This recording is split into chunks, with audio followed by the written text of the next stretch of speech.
The last sound she heard was the wagon creaking away. Its wheels groaned, a final complaint against the dirt road, and then there was nothing. Just the whisper of the prairie wind through dry grass.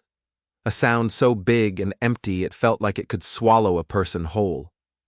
Lillian Hart stood alone, a crate of supplies at her feet, and watched the dust settle. This was it. The cabin, weathered and gray, looked smaller than she remembered. Thinner, like it could blow away in a good storm. She was alone. Truly alone, for the first time in her life. Back in Missouri, they'd all said the same thing. They'd whispered it in church pews and said it with pitying smiles at the market. Too soft, they'd said. Too slow. Too much.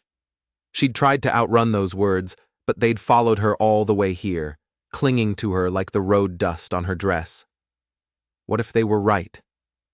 She took a deep breath, the air thin and tasting of sage and something ancient, something that didn't care about her at all. The land was indifferent. It would either take her or break her. She pushed the cabin door open. It smelled of pine dust and old mouse nests. A single table, a small iron stove with a wobbly leg, and a narrow bed. That was it. That was her new world. She set the crate down, the sound echoing in the stillness. She tried to picture herself making it through a winter here. Tried to imagine the snow piling up against the thin walls. She tried, and she failed. By noon, she knew she couldn't put it off any longer. She needed more supplies if she was going to have any chance at all. She hitched the borrowed mule to a small, rickety cart and rattled her way toward town. The sun was high and white, burning without warmth. Dust plumed up behind her, a smoky signal of her approach. Deadwood Crossing wasn't much of a town. A few false-fronted buildings staring at each other across a rutted road. Saloon, general store, blacksmith, a church with a steeple that leaned just a little, like it was tired. As she drew closer, she felt the eyes on her. Men on the boardwalk stopped talking. Two women in prim bonnets leaned their heads together, their whispers hidden behind gloved hands. She knew that look. She'd known it her whole life. It was a look that measured you, weighed you, and found you wanting. Too big for the frontier, it said. Too soft to last. She pulled the mule to a stop outside the mercantile, her hands shaking just a little. She took a breath and stepped down, the bell over the door tinkling a cheerful, lying sound as she walked inside. The store was crammed with goods, sacks of flour, barrels of nails, bolts of fabric. A man behind the counter looked up. His face was tanned leather, his eyes sharp and curious for a moment, before they went flat and neutral. "Morning," he said. His voice was slow, wary. "Morning," she managed to say, her own voice catching in her throat. She started down the aisle, her shopping list clutched in her hand. And then she heard them. Two ranch hands leaning against a barrel of coffee beans. They were talking low, but the store was quiet. Their words cut through the silence like knives. "New one," the taller one said, a smirk in his voice. "Out by the dry creek." "Look at her," the other one snorted. "She ain't gonna make it to winter." The first one laughed, a short, ugly sound. "Hell," he said. "She won't make it a month. That mule'll give up before she does." They chuckled together. Lillian kept her back to them. She didn't turn. She didn't let the tears come. Not here. She could feel their words landing, though, heavy and hard in her chest. She picked up a bag of flour, salt, a small tin of peaches, a luxury she couldn't really afford but desperately needed. Each movement was stiff, robotic, as if moving by sheer force of will could keep her from shattering. She placed her goods on the counter. The men had gone quiet now that she was closer. She could hear the scuff of their boots on the floorboards.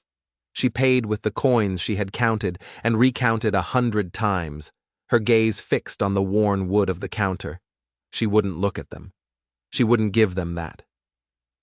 When she stepped back out into the harsh sunlight, she saw him. He was just sitting there, on a tall black horse at the edge of the street. A rider, still and silent. He wore a long coat the color of a storm cloud, and his hat was pulled low, shadowing his face. But even from a distance, she could see the strength in the set of his shoulders, a quiet power. She'd heard the name on the trail, and she'd heard the store clerk whisper it just now to a boy who'd run in. Wyatt Kane. A rancher with a lot of land, and even more sorrow. His whole family, gone, wiped out by drought and sickness and debt. They said he lived alone up on the far ridge, a man who didn't speak much and fought hard when he was pushed. He looked at her. It wasn't a long look, just a flick of his eyes from under the brim of his hat. It wasn't mocking, like the men in the store. It wasn't pitying, like the women on the boardwalk. It was just a look. He just saw her. Then he clicked his tongue, and the black horse moved forward, its hooves striking sparks from the rocky street. He rode past without a word, leaving nothing behind but the smell of leather and dust. Lillian stood there until the sound of his horse was completely gone. Then she let out a breath she didn't realize she'd been holding, long and shaky. She climbed back into the cart, the wood groaning under her weight. The ride home felt twice as long, weighed down by the shame and the laughter. Each rattle of the wheels sounded like their voices. Won't make it a month. She told herself she didn't care. She told herself she hadn't come all this way for their approval. But the prairie is a lonely place, and loneliness makes every wound deeper. By the time she got back to the cabin, the sky was the color of old brass, and the wind was picking up, carrying the smell of a coming storm. She threw herself into work, stacking firewood, patching a loose board on the porch. Anything to keep her hands busy, to keep her mind from spinning. Inside, she lit the stove. Her mother's voice echoed in her head from a long time ago. When you feel like you're falling apart, bake something warm. She mixed the bread dough, her movements frantic at first, then slower, more deliberate. The rhythm of kneading the dough calmed her breathing. The smell of yeast and flour filled the small cabin, a small, hopeful scent against the growing storm. But as the first drops of rain began to tap against the tin roof, the tears finally came. Hot and silent. She wiped them away with the back of her flour-dusted wrist, angry at herself for being so weak. Then a sound outside made her freeze. Hoofbeats. Her heart leaped into her throat. No one should be out here, especially not in this weather. She peered through the warped, grimy glass of the window. A rider was dismounting, a tall silhouette against the bruised, darkening sky. His coat was dark with rain, his hat pulled low. It was him, Wyatt Kane. She knew it somehow. She knew it in her bones. He didn't knock. He just stepped up onto the small porch and stood there, looking at her door as if trying to decide if he should be there at all. She quickly wiped her face on her apron, smoothed her hair, and pulled the door open before he could ride away. He tipped his hat. Rain dripped from the brim. Up close, his face was more weathered than she'd thought, carved by sun and wind, but his eyes were a startling pale gray. They were sharp, but there was something else in them too, something kind. He didn't smile. His voice was deep and slow, a low rumble like distant thunder. "Your chimney's drawing smoke wrong," he said. "Winds shifted. Could catch fire if you're not careful." She just stared at him, caught somewhere between embarrassment and a flood of gratitude. "Oh," she said. I didn't know. Thank you." He just nodded once. Then, without asking permission, he stepped off the porch, walked to the side of the cabin and used a long stick he must have been carrying to adjust the stovepipe cap. The rain soaked his coat, but his movements were efficient, calm, almost gentle. When he was done, he stepped back onto the porch. "Better now," he said. He tipped his hat again and turned to leave. She wanted to say something more. offer him the bread that was rising on the counter. Anything to thank him for this small, unexpected kindness in a world that had offered her nothing but cruelty. But the words wouldn't come. Finally, just as he was about to step off the porch, she found her voice. "Wait," she said, so softly it was almost lost in the wind. He paused, but didn't turn around. "I can cook," she said, the words tumbling out before she could stop them. It was half a plea, half a declaration of pride. "I mean, if you'd like some bread, it's fresh." For a long moment, the only sound was the drumming of the rain and the howl of the wind. Then he looked back over his shoulder, just enough for her to see the corner of his mouth lift, just slightly. It wasn't a smile. Not really. But it was something. He shook his head gently. "No, thank you," he said. And then he walked to his horse, swung himself into the saddle and rode off, the storm swallowing him almost immediately. Lillian stood in the doorway, watching the sheets of silver rain where he had been. Her chest ached, but it was a different kind of ache now. It wasn't just heavy with shame anymore. Something else was stirring in there. A tiny, fragile spark of pride. Someone had seen her, not as a joke, not as a burden, but as a person who could keep a stove, bake bread, and maybe, just maybe, survive. She turned back inside. The loaf was rising on the counter, its smell warm and alive. Outside, the storm raged, but for the first time since she'd stepped off that wagon, she felt a thin, trembling thread connecting her to this place. But as she closed the door and latched it tight against the wind, she couldn't have known. She didn't know that the man who had just ridden away would be back sooner than she could ever imagine. And she didn't know that the prairie itself was brewing a new kind of trial, one that would test the fragile courage she had only just found. The next morning broke pale and cold. A thin layer of frost covered everything, turning the dry grass to silver lace. A month went by, a long, silent month. Wyatt Kane did not come back. No one did. The mail wagon rumbled past on the main road twice a week, a distant cloud of dust, but it never turned down her path. Her world shrank to the size of her small cabin and the yard around it. Mend the fence, haul the water, patch the roof, cook the food, sleep. Loneliness was a constant companion. It was a deep, still pond she felt she was slowly sinking into. She'd thought she was ready for it.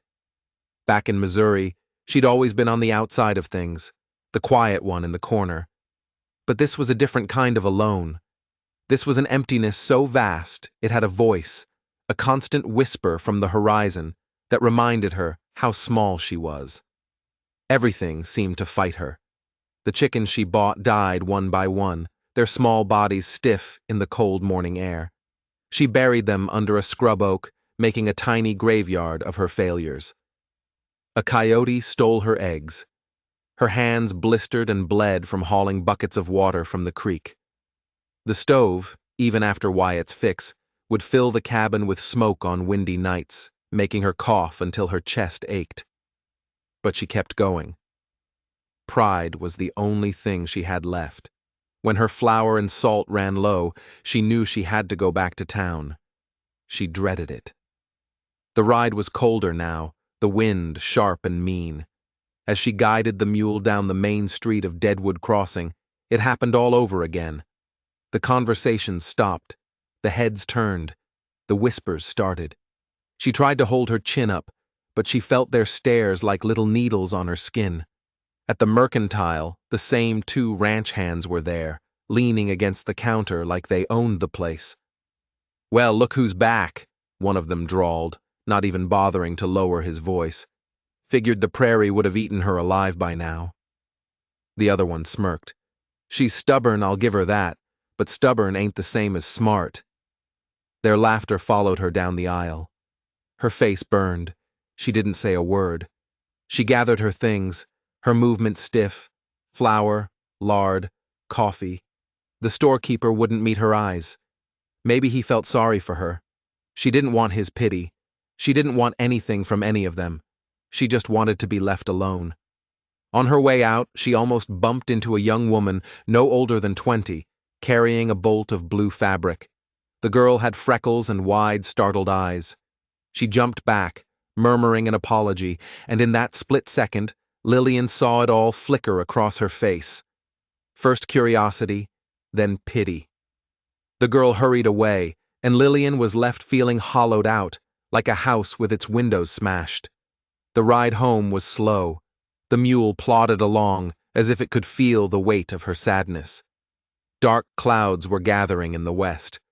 By the time she reached the cabin, a cold, miserable night had already fallen. She unpacked her supplies with numb fingers and built up the fire. Then she just sat at the table, staring at the rough wood walls, the silence of the cabin pressing in on her. She wanted to scream. She wanted to cry. She wanted to talk to someone, anyone, and tell them how cruel this place was, how it made her feel so small and weak. But there was no one to tell, so she whispered it to the empty room. "You are still here," she said, her voice sounding strange and loud in the quiet. "You are not gone." The next morning, the stove went out, completely. No matter what she did, it wouldn't draw. Smoke just curled back into the room, choking her. Near tears with frustration, she wrestled the heavy iron stove outside, her skirts dragging in the frost. She pulled at the pipe, her palms raw from the cold metal. She swore under her breath, a word she hadn't used in years. And then she heard it again. Hoofbeats. She froze, her heart doing a frantic dance against her ribs. She turned, and there he was, riding out of the morning mist like a ghost. Wyatt Kane. His coat was dusted with frost, his hat pulled low. He reined in his horse and dismounted in one smooth motion. "Trouble?" he asked. His voice was quiet, almost gentle. She was caught between her stubborn pride and her desperate need for help. "Stove's quit," she finally admitted, her voice tight. "It won't draw." He didn't say anything. He just crouched down beside the stove, his hands surprisingly steady and careful as he examined the pipe, the damper, the flue. "Cold snap'll choke a draft if the cap gets stuck with frost," he murmured, more to himself than to her. He tapped a piece of metal, knocked some soot free, and then lit a scrap of paper with a match. He held it up to the opening. The smoke drifted straight up, true and clear. "You'll want to keep the wood stacked dry," he said, standing up. "Prairie wind'll steal your fire if you let it." She just nodded, feeling awkward and overwhelmingly grateful. "Thank you," she said. He touched the brim of his hat and turned to go, but just before he swung himself into the saddle, he paused. He looked at her, his pale gray eyes seeming to see right through her. "Saw your mule tracks after the last rain," he said quietly. "Town ain't kind. Don't let it change you." Her breath caught in her chest.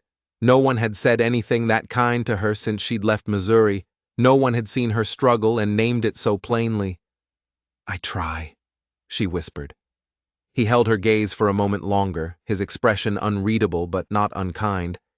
Then he mounted his horse and rode away, the sound of the hooves fading into the mist. She stood there, watching him go, and realized her hands were trembling. But it wasn't from cold or fear. It was relief. Someone saw her. Someone knew how hard it was, and they hadn't mocked her for it. They had just helped. That night, she baked 2 loaves of bread. She ate one, and she set the other on her windowsill, just in case. The scent of it drifted out into the cold night air, a silent offering. But no rider came. In the days that followed, something inside her started to shift. She worked with a new purpose. She mended her fences, learning to weave the wire tight to keep the coyotes out. She found scraps of old leather to pad the mule's harness. Her hands grew tougher, calloused and strong. Her back ached, but it was the good ache of hard work. A fragile sense of satisfaction started to grow in the place where despair had been living. But the loneliness was still there, a ghost that sat with her at every meal. Then one afternoon, she came back from gathering firewood, and found a neat stack of perfectly seasoned logs sitting by her door. There were no tracks but her own. No note. Nothing. Just the wood. She stared at it, her heart thumping. She reached out and touched the top log, half expecting it to disappear. She knew who had left it. It was such a simple, wordless thing. But in the vast silence of her life, it felt huge. She whispered to the empty yard, "Thank you, Wyatt Kane." The gift stirred something in her, a flicker of worth. If a man like Wyatt Kane, a man who had survived his own terrible losses, thought she was worth helping, then maybe she wasn't as small as the people in town thought she was. Maybe just surviving out here was its own kind of victory. But kindness can be a dangerous thing in a place like Deadwood Crossing. Gossip spreads faster than prairie fire. On her next trip for supplies, she heard the new whispers. They were sharper now, laced with a new kind of poison. "Wyatt Kane's spending time out at the dry creek," she heard one woman say to another, pitying that big girl, I suppose. "Maybe she's feeding him bread for his favors," the other woman replied with a cruel little smile. "It won't last. He'll get tired of it." The words hit her like a physical blow. Her chest tightened, and for a moment she couldn't breathe. She finished her shopping, her face a stony mask, and left. But the shame burned hotter than any fire. They had taken his kindness, the only kindness she had known here, and twisted it into something ugly and transactional. That night, she sat by the stove, staring into the flames he had helped her light. She turned their words over and over in her mind. Should she be angry? Grateful? She felt both, a confusing storm inside her. She looked at the loaf of bread cooling on the counter. She broke off a piece and ate it slowly. It tasted of flour and salt and ash. She was alone again. But something was different. She was hurt, yes, but she was also hardened. The prairie demanded you be tough. Maybe the gossip was just part of the weather here. Another storm to be endured. Outside, the wind rattled the window pane. She got up to latch it tighter, and then she froze. Far out on the horizon, against the last fading light of the day, she saw a rider. A dark figure, tall in the saddle, moving at a steady, unhurried pace, coming her way. Her heart started to pound, a fast, uncertain rhythm. She didn't know if he was bringing news, or more help, or something else entirely, something that would test the fragile new strength she had only just begun to find. But she knew one thing for sure. The silence was about to break. Smoke curled from her chimney, a thin gray ribbon against the pale winter sky. The smell of baking bread drifted across the frozen prairie. Inside the small cabin, Lillian worked with a new rhythm. Her movements were sure, practiced. She had learned the language of this place, the hard grammar of survival. Flour dusted her hands like fine white gloves. The cabin was warm, a small bubble of life in the vast, cold emptiness. But strength doesn't cure loneliness. It was always there, a low hum beneath the surface of her days. Wyatt Kane had started visiting more often. Not every day, not even every week. But enough that she learned the sound of his horse's hooves long before he came into view. Sometimes he'd just ride by, give a slow nod, his eyes checking her roofline, her woodpile, as if making sure her world was still standing. Other times, he'd leave things on her porch without a word. A coil of good rope, a sack of oats for her mule, a thick wedge of dried venison wrapped in brown paper. He never talked about it. He never said, "I brought this for you." He just left it. They were quiet offerings, and each one both warmed her and unsettled her. His language was action. She decided hers could be, too. That's why she decided to take her bread to town. It felt like a crazy risk. She had just enough flour to see herself through the winter if she was careful. Giving any of it away was a gamble, but she had to do something. She had to prove to them, and maybe to herself, that she was more than the sad, lonely woman they whispered about. She was a creator, a survivor. She baked 6 perfect round loaves, their crusts dark and fragrant. She wrapped them in clean linen cloths, loaded them into her cart, and drove toward Deadwood Crossing as the sun was cracking open the eastern sky. The town was just waking up. Men were sweeping porches, their brooms scratching in the quiet. When she pulled up in front of the Mercantile, heads turned. She felt the familiar prickle of their stares, but this time she met their eyes. Her heart was hammering, but she kept her chin up. She carried her basket of bread inside. The storekeeper looked up, his eyes wide with surprise. "Morning," she said, and she was pleased to find her voice was steady. "Thought some folks might like some fresh bread. I'll trade for a little sugar or some coffee beans if you've a mind to." The storekeeper blinked. Then a slow, real smile spread across his face. "Well, I'll be," he said. He leaned over the counter and took a deep breath. "Smells as fine as anything my own mother used to make. Put them right here." From the back of the store, she heard a familiar, mocking drawl. "Well, look at that. The prairie's making her domestic." It was one of the ranch hands. His friend let out a low chuckle. Lillian ignored them. The shame was there, a hot flicker in her stomach, but she pushed it down. She was busy arranging her loaves on the counter when the bell over the door jingled, and Wyatt Kane filled the doorway. The store went silent. He didn't even glance at the two ranch hands. His pale gray eyes went straight to the bread on the counter. "I'll take two," he said, his voice calm and simple. He laid a few coins on the wood. They clinked, loud in the stillness. The ranch hands shuffled their feet. The storekeeper cleared his throat. Wyatt didn't seem to notice. He just picked up the two loaves, tucking them under his arm as easily as if they were fence posts. He looked at Lillian, and for the first time, he gave her a direct nod of approval in front of everyone. "Good work," he said quietly. And then he walked out. For a long moment, nobody moved. Lillian could feel the air in the room shifting. The ranch hands were suddenly very interested in their boots. The storekeeper was looking at her with a new kind of respect.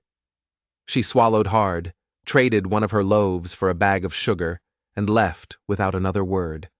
Outside, her knees felt weak, but a little ember of pride inside her was glowing hot and bright. It wasn't a grand gesture. He hadn't defended her with angry words. He had simply shown his respect, plainly and publicly. And in a town like this, that was worth more than gold. She drove home, the mule plodding steadily, feeling lighter than she had in months. The bread became a routine. Every week or so, she'd bake a few extra loaves and trade them. The storekeeper always took one. A few of the town's women started to nod at her, even offer a shy smile.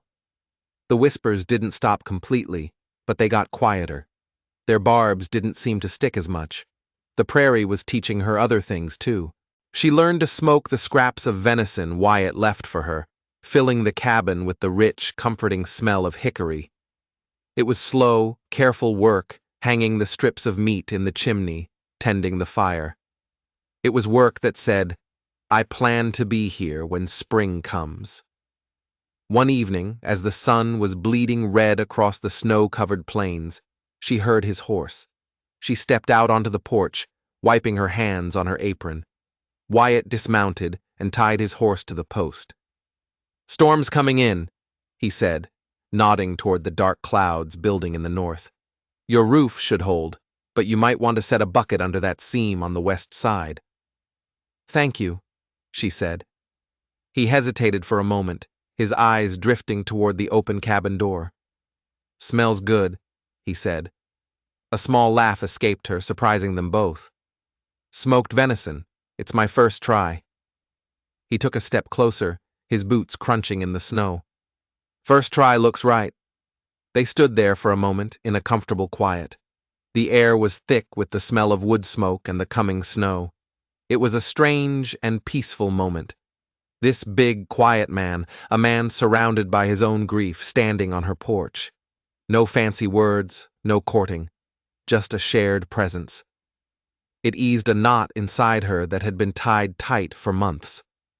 "You've been kind to me," she said finally, her voice low. "Most people aren't." His gaze met hers, steady and direct. "Kindness costs less than cruelty," he said simply, "but folks forget that." She felt the sting of tears behind her eyes, but she blinked them back. "I'm trying to stay," she said, the words feeling huge and important. She saw a muscle tighten in his jaw. "Stay," he said. It wasn't a question or a command.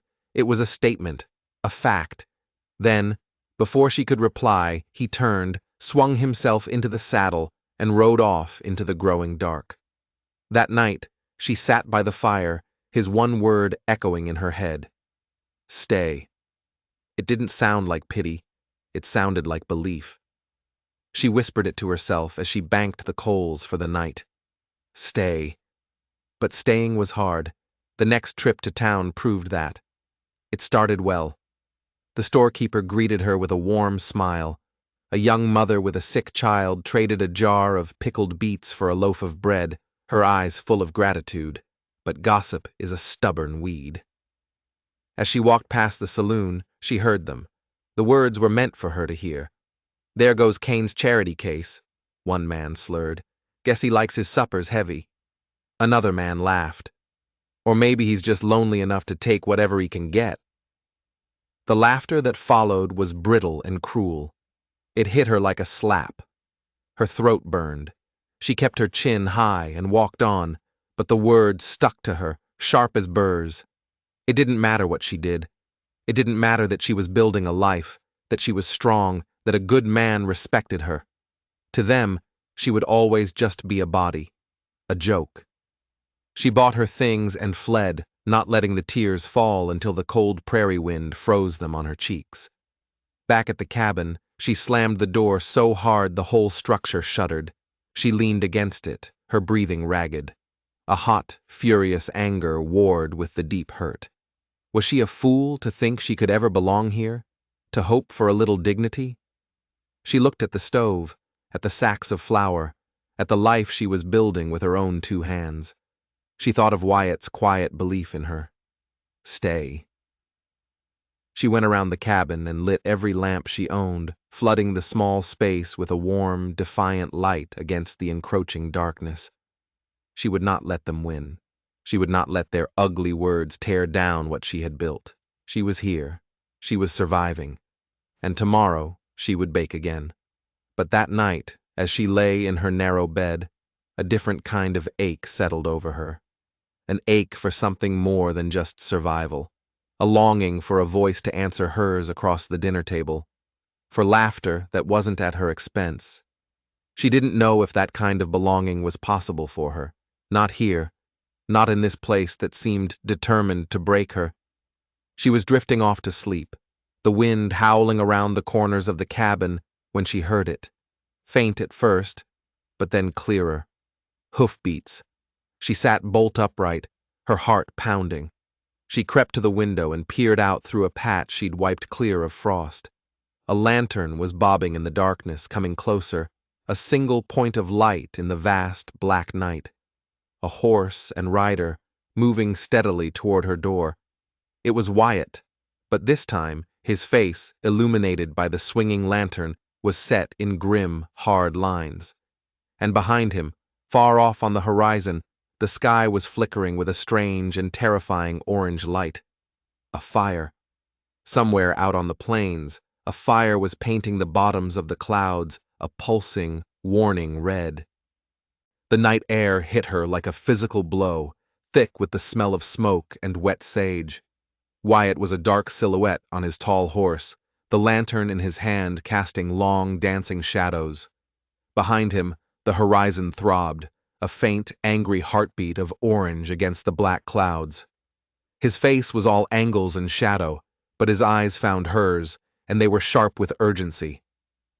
"Fire," he said, his voice clipped and raw. "South pasture.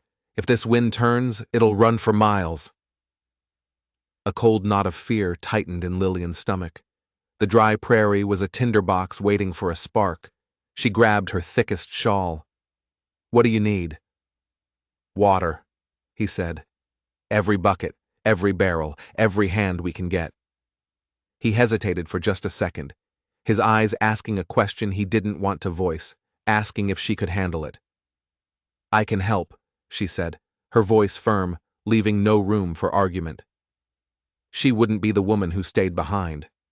Not anymore.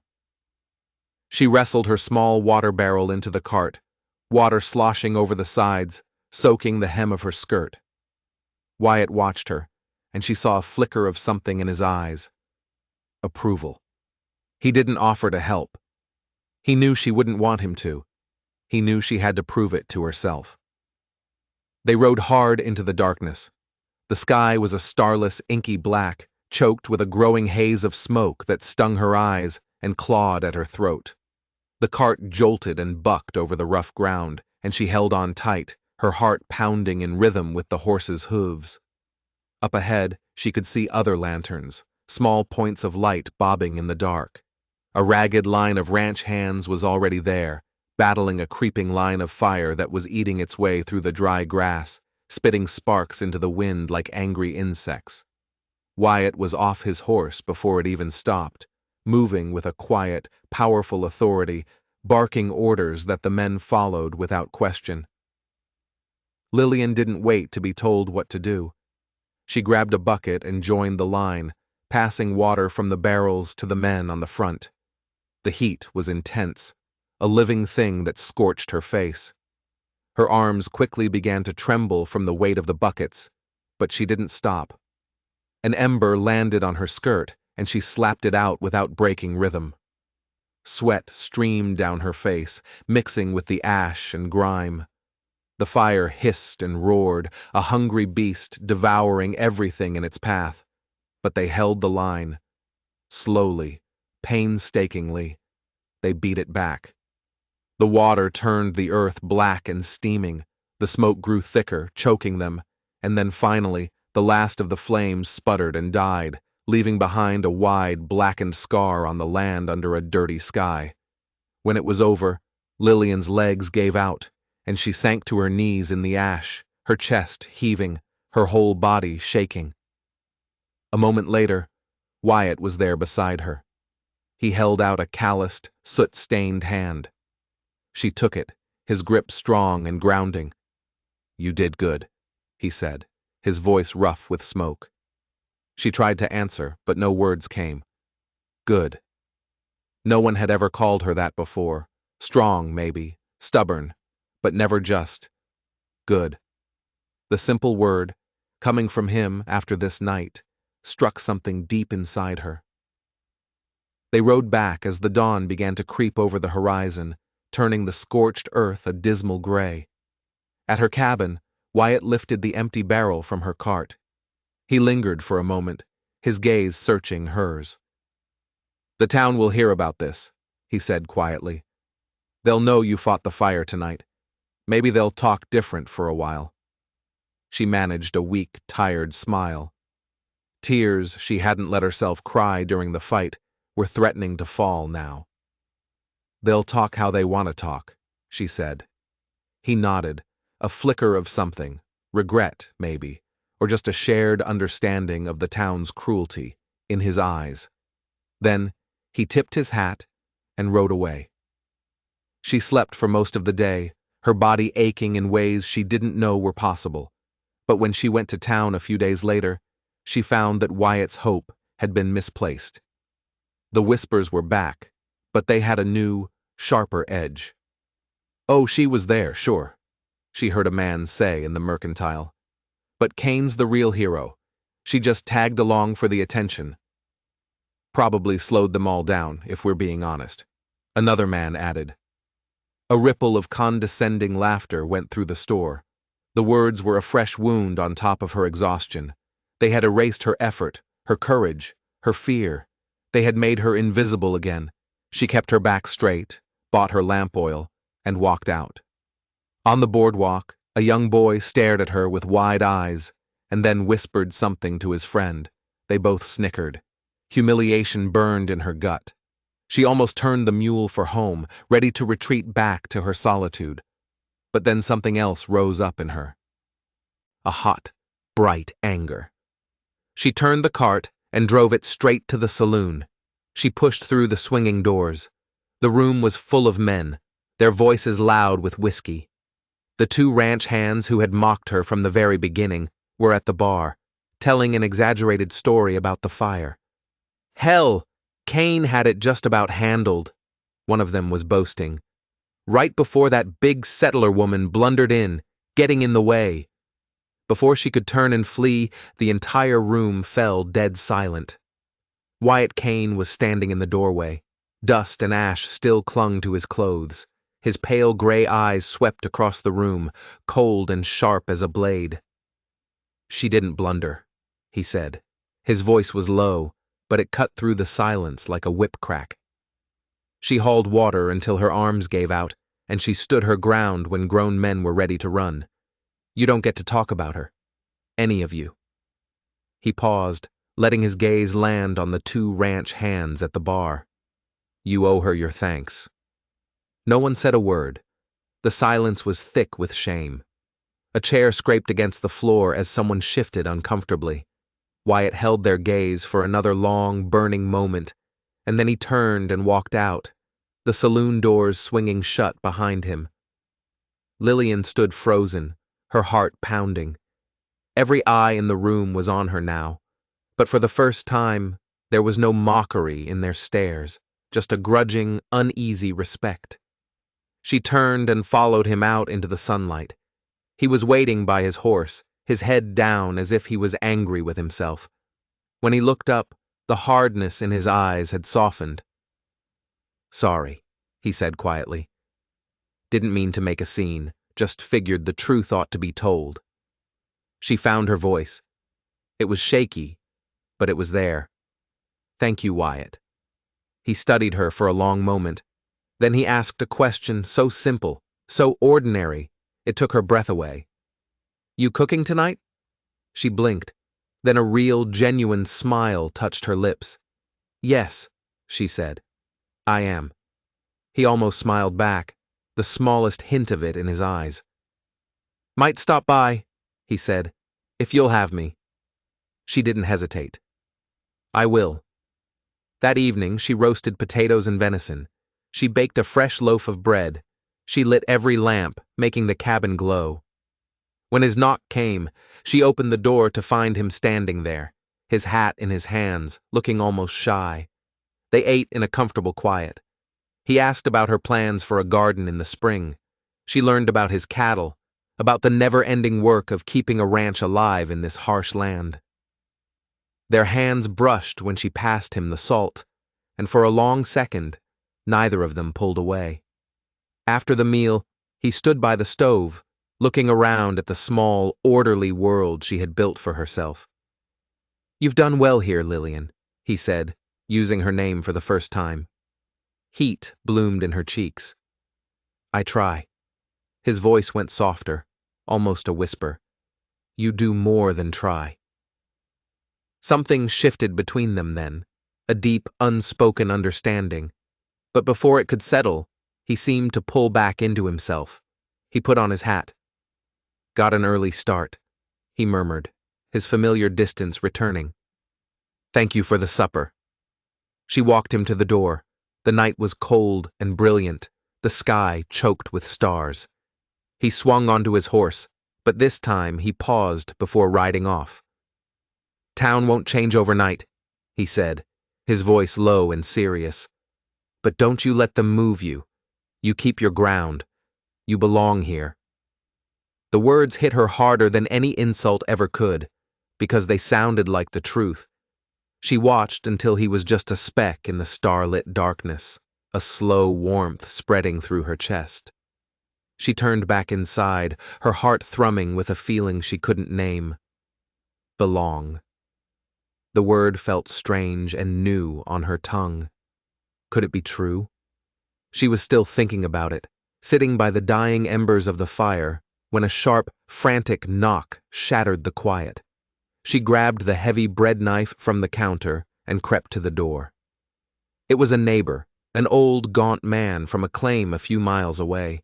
He was clutching his hat to his chest, his face pale with worry in the moonlight. "Miss Hart," he gasped, his breath turning to smoke in the cold. "Beg your pardon for the hour, but it's Kane. Wyatt Kane. He's gone out to move his herd off the lowlands. There's a flash flood coming, the river's rising fast." The man's eyes darted past her, out into the black, empty prairie. "He's out there all alone." The man's words landed like a punch to the gut. All alone. Before she had even fully processed it, Lillian was grabbing her shawl and her lantern. The wind that hit her face was raw and wet, carrying the smell of churning mud and distant rain. The sky was a churning mass of low, dark clouds, lit from within by silent flashes of lightning. Somewhere out there, in that darkness, Wyatt was fighting a rising river by himself. Her hands were clumsy with cold and fear as she hitched the mule to the cart. She urged it forward into the blackness, the wagon lurching over the unseen ruts, her lantern swinging wildly, casting frantic shadows. Fear was a cold, hard knot in her stomach, but woven through it was a fierce, powerful resolve she had never felt before. All of it. The town's cruelty, the crushing loneliness, the back-breaking work of building this life. It had all been leading to this moment. She would not let him face this storm alone. The rain started, first as a mist, then as a driving, blinding sheet of water. She pushed on, her jaw set. Soon she saw them in the mud, the deep, urgent tracks of a herd of cattle being pushed hard. She followed them toward the lowlands, where the dark shapes of cottonwood trees hunched against the flashing sky. The sound of water grew from a murmur to a roar. It wasn't a creek anymore. It was an angry, churning river, swollen and spilling its banks. And then she saw him. He was in the water, the brown, swirling current up to his chest. He was fighting to turn a panicked steer back toward the bank, his muscles straining. His big black horse was on the shore, riderless, its eyes wide with terror. When he saw her lantern bobbing through the rain, his face went white with disbelief and shock. "Lillian!" he shouted, his voice nearly lost in the roar of the flood. "Go back! It's not safe!"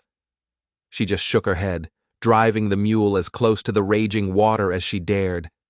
"Take the rope!" she screamed, and she threw the coil of rope he had once left on her porch. It snaked out over the water, and he lunged for it, catching the end just before the current could sweep it away. She wrapped her end around the trunk of a solid cottonwood tree, bracing her entire body against the pull. Mud sucked at her boots, threatening to pull her down.